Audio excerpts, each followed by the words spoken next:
પિતાની છત્ર ગુમાવી ચૂકેલી દીકરીઓના સમૂહમાં પણ ધામધૂમથી છેલ્લા 18 વર્ષથી લગ્ન સમારોહ યોજતા સુરતનું સેવાભાવી પીપી સવાણી પરિવાર. વિવાહ 5 ફેરાનાથી શરૂ કરીને આ વર્ષ કોયલડી નામે યોજાઈ રહેલા લગ્ન સમારોહ અનેક રીતે અનોખો હોય છે. પીપી સવાણી પરિવારના મહેશભાઈ સવાણી અત્યાર સુધીમાં પિતાની છત્રછાયા ગુમાવી ચૂકેલી હજારો દીકરીઓના પાલક પિતા બની ચૂક્યા છે.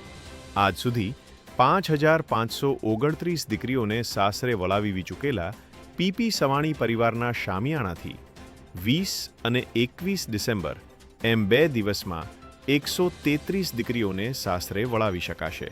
રાજ્યના મુખ્યમંત્રી ભૂપેન્દ્રભાઈ પટેલ, નાયબ મુખ્યમંત્રી હર્ષભાઈ સંઘવી, પ્રદેશ ભાજપ અધ્યક્ષ જગદીશભાઈ વિશ્વકર્મા, કેન્દ્રીય મંત્રી CR પાટીલ, મનસુખભાઈ માંડવિયા, નીમુબહેન બામણિયા સહિત અનેક રાજકીય, સનદી, સામાજિક, ઉદ્યોગ જગતના મહાનુભાવો હજાર રહી પિતાની છત્રછાયા ગુમાવી ચૂકેલી આ દીકરીઓનું કન્યાદાન કરશે.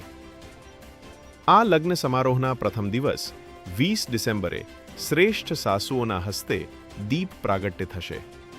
વલ્લભભાઈ સવાણી, મહેશભાઈ સવાણીના જીવનચરિત્ર અને દીકરીના લાગણીસભર પત્રોના પુસ્તકનું વિમોચન થશે. આ વર્ષે 2025 પીપી સવાણી ગ્રુપ દ્વારા કોયલડી લગ્નોત્સવનું આયોજન છે. 133 દીકરીઓના લગ્ન થનાર છે. 133 દીકરીઓ પૈકી 23 દીકરીઓના લગ્ન ગારિયાધાર તાલુકાના મેકડા ગામે સંપૂર્ણ થયેલા છે.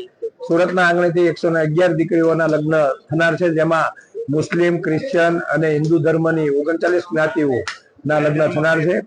આ લગ્નોત્સવમાં ફક્ત ગુજરાતના જ નહીં પણ રાજસ્થાનની 2 દીકરીઓ, મહારાષ્ટ્રની દીકરીઓ, 2 યુપીની દીકરીઓ અને બિહારની દીકરીઓનો પણ સમાવેશ.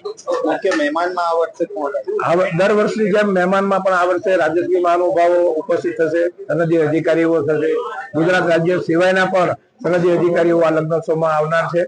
આ લગ્નોત્સવની અંદર લગ્નની સાથે સાથે 3 બુકનું વિમોચન, બાપુજીની બુક ઉપર બનેલી, બાપુજીની જીવન ઉપર બનેલી બુક, આરોહણ, મારી લાઈફ ઉપર લખેલી બુક, પ્રેરણામૂર્તિ અને દીકરીઓએ મને લખેલા પત્ર, કોયલડીનું વિમોચન. ગુજરાત રાજ્યમાં પદ્મશ્રી એવોર્ડ લઈ ચૂકેલા 16 જેટલા પદ્મશ્રીઓ પણ આ લગ્નોત્સવની અંદર હાજરી આપવાના છે. આ લગ્નોત્સવની અંદર દીપ પ્રાગટ્ય તરીકે એવા બહેનો કે જે માં કરતા વિશેષ હોય એવી સાસુમાં અને જેમણે પોતાના પતિનું અથવા પોતાના પિતાનું ઓર્ગન ડોનેશન માટે સંમતિ આપી છે તેવી બહેનોના પણ દીપ પ્રાગટ્ય કરીને તેમનું પણ સન્માન કરવામાં આવશે.